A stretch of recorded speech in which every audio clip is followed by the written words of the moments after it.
रखला पुरानी के सपना दिखा के ओला बोला के चलनी हम राजा जी माई के। पहले जे जनती चूल्हा चौकी करो बाई नदिया किनार भेजी पानी भरो बाई कबो न बियाह बारा चैती अहो राजा मांगे न सेनुराती कवैती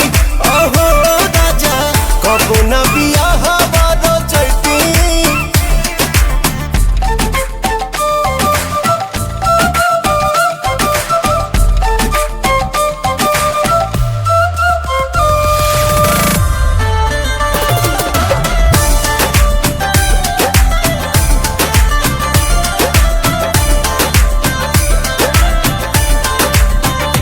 साड़ी दिहल पापा जी के गाड़ी दिहल पापा जी के जौना पर घूमी तू ऐस करेला कबहू खर्च नहीं कैस करेला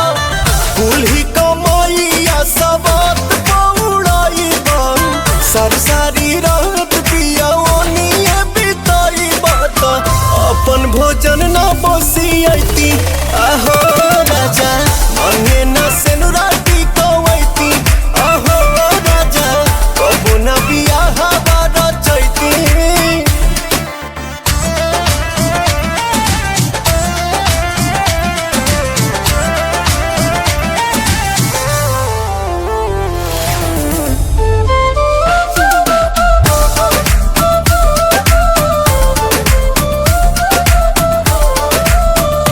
कूलर फ्रिज पंखा टीवी संग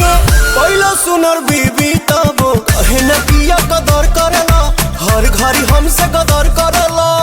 जननी न पवन किया आता न सताई बन मेकअप से कप खाती हो तो न रोई बाता